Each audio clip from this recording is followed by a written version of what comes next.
Hello, hi friends, myself Govind Sani. You are watching Logam Lifetime for Mathematics.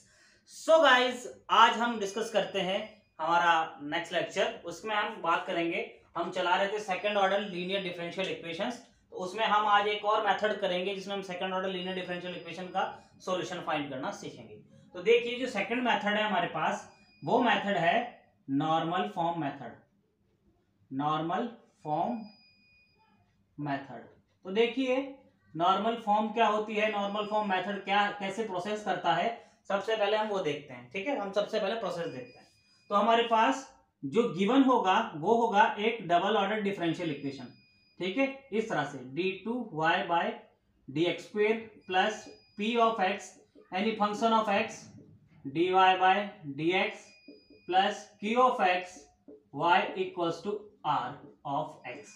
ये इस तरह से general equation है बच्चों। ठीक है, इस तरह से हमें गिवन होता है और हमें यहां से सबसे पहले ये चेक करना होता है कि डबल ऑर्डर के पास में कोई वेरिएबल नहीं होना चाहिए, कोई कांस्टेंट नहीं होना चाहिए। अगर है तो उसको हम डिवाइड कर देंगे। ठीक है, यहाँ हो सकते हैं, यहाँ हो सकते हैं, यहाँ हो सकता है, यहाँ कुछ भी नहीं होना चाहिए। ठीक है, इस फॉर्म को standard form of second order linear differential equation कहते हैं। यहां से हमें पहले तो क्या फाइंड करना है, स्टेप फर्स्ट गिवन इक्वेशन से हमें क्या निकालने हैं। ठीक है, फाइंड px फाइंड करना है हमें, qx क्या है वो देखना है, और फिर एक r ऑफ x। ये तीनों चीजें हमें पहले निकाल के अलग लिख लेनी है। ठीक है, क्योंकि अब हम इन तीनों की सहायता से आगे काम करेंगे।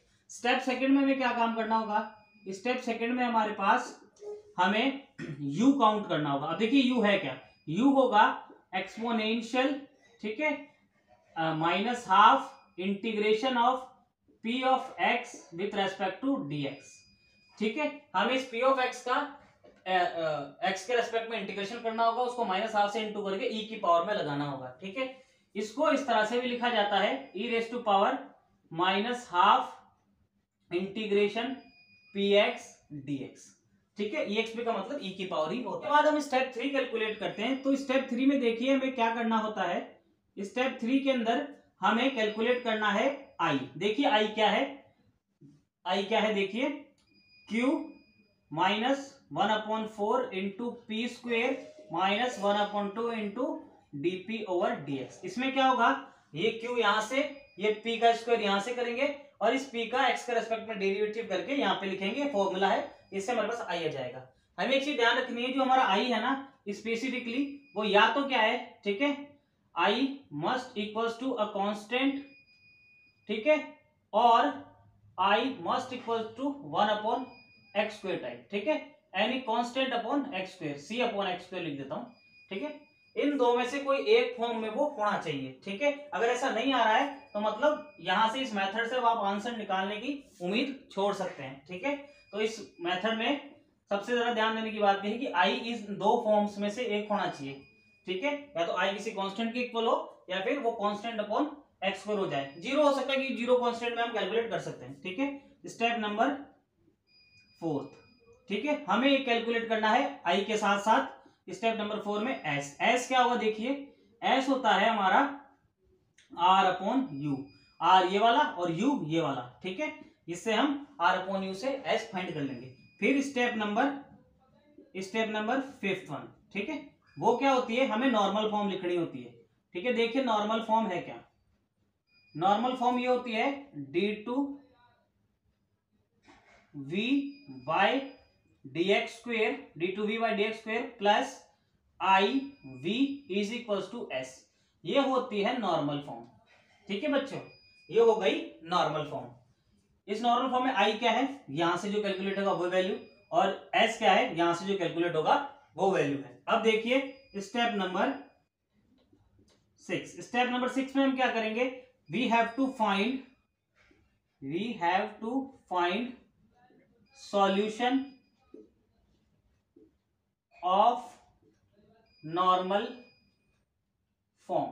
ठीक है, हमें इस नॉर्मल फॉर्म का सॉल्यूशन निकालना होगा। देखो मैंने पहले बताया i या तो कांस्टेंट होगा, कांस्टेंट होगा तो ये कैसी हो जाएगी, higher order linear differential equation with constant coefficient.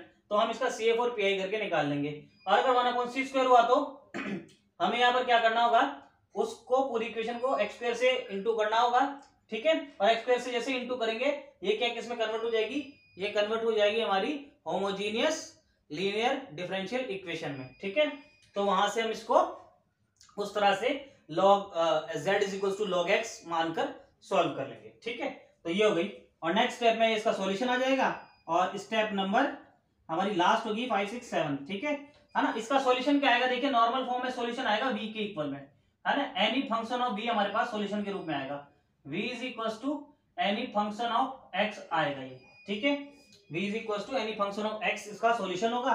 v हमें जैसे मिल जाएगा, हमें फाइनल सॉल्यूशन लिखना होगा, तो finally solution of given differential equation is y is equal to v into you.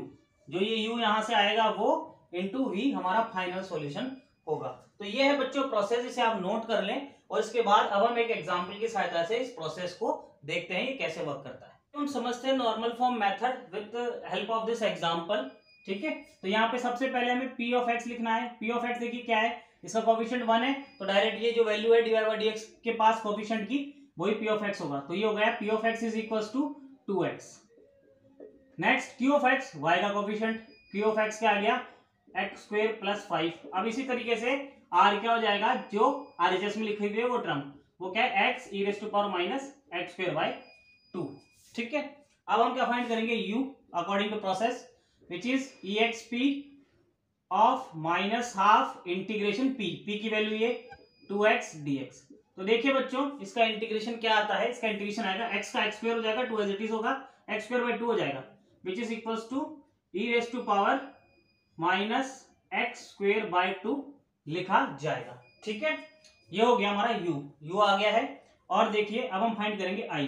तो i क्या होता है, q की वैल्यू ये रही x स्क्वायर प्लस 5, फिर आएगा माइनस हाफ p का स्क्वायर, इसका स्क्वायर करेंगे 4x square, minus half dp by dx, ये रहा dp बाई dx, इसका p ये रहा, इसका dp बाई dx क्या आएगा, 2 आएगा, x के रेस्पेक्ट में डिफरेंशिएशन। यहां से ये कट गया, ठीक है, यहाँ पे 4 आता है, ठीक है, 1/4, इस 4 से 4 कट गया। अभी सॉल्व करके क्या आ गया, x स्क्वायर प्लस 5 फिर माइनस x स्क्वायर और यहाँ से -1, और देखो ये कैंसिल, तो फाइनली i की वैल्यू क्या आ गई, i इज इक्वल टू 4 आ गया, ठीक है।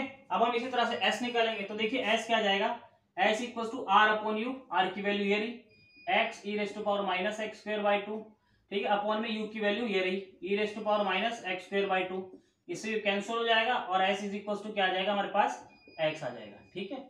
जब i, s और u आ जाते हैं हम क्या लिखते हैं, नॉर्मल फॉर्म। तो देखिए नॉर्मल फॉर्म क्या होगी, नॉर्मल फॉर्म हो जाएगी d2v by dx square plus i की वैल्यू 4, ठीक है, इनटू में v is equal to s की वैल्यू जो कि है x।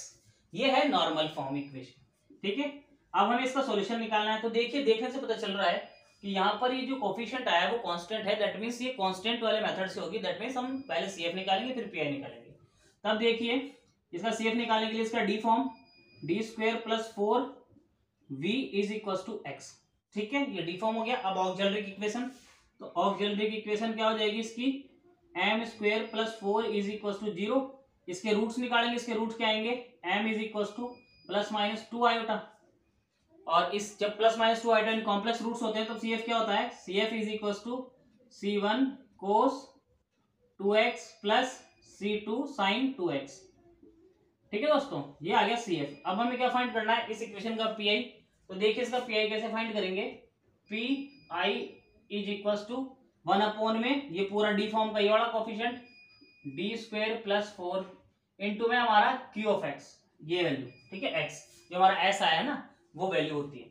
अब जब यहाँ पर जो फंक्शन है वो x हो या फिर कोई पॉलिनोमियल हो, तब हम किस तरीके से इसका सॉल्यूशन निकालते हैं, मैंने आपको बताया था कि ये कांस्टेंट को कॉमन ले लेते हैं, 1/4 कॉमन, ठीक है, और इससे यहाँ क्या हो जाता है 1/1 प्लस यहाँ से 1 और यहाँ पर d स्क्वायर बाई 4, ठीक है, और यहाँ पर x चल रहा है विच इज इक्वल टू 1/4, इसको ऊपर ले जाते हैं 1 प्लस d स्क्वायर बाय 4, ठीक है, जिससे इसकी पावर क्या हो जाती है -1। अब क्या करेंगे, इसको एक्सपेंशन करेंगे, तो 1 प्लस x की पावर -1 का जो एक्सपेंशन होता है वो होता है 1 माइनस x, ठीक है, plus x square minus x cube and so on, ठीक है। अल्टरनेटिव प्लस माइनस होता है, वो हम यहाँ यूज करेंगे तो हमें क्या मिलेगा 1/4, ठीक है। इसका expansion 1 minus D square by 4, ठीक है, प्लस में डी की पावर 4/4 इसका डबल 4 4 जा 16।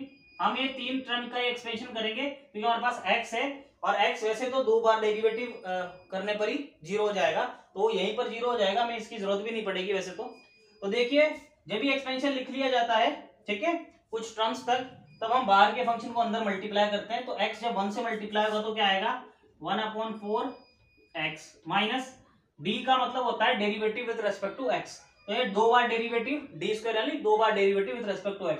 तो x का 2 बार derivative with respect to x क्या होगा, एक बार डेरिवेटिव तो कांस्टेंट 1 और सेकंड डेरिवेटिव कांस्टेंट का 0, तो यहीं पर डेरिवेटिव 0 और यहां से चौथा डेरिवेटिव भी फिर 0 ही रहेगा, तो यहां से 0 0 आ जाएगा। और फाइनली पीआई क्या आ गया हमारा पीआई आ गया है बच्चों इज इक्वल टू x, ठीक है, पीआई हमारा x हो गया। ये सीएफ वो पीआई, अब दोनों कंबाइन करेंगे तो आएगा सॉल्यूशन। तो सॉल्यूशन ऑफ नॉर्मल फॉर्म क्या हो जाएगा, सॉल्यूशन ऑफ नॉर्मल फॉर्म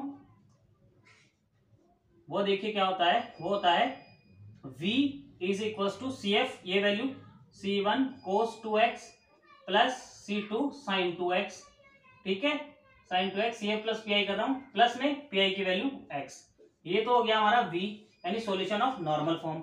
और फिर सॉल्यूशन ऑफ गिवन इक्वेशन क्या आता है, सॉल्यूशन ऑफ गिवन इक्वेशन आता है बच्चों, यहां लिख देता हूं, सॉल्यूशन ऑफ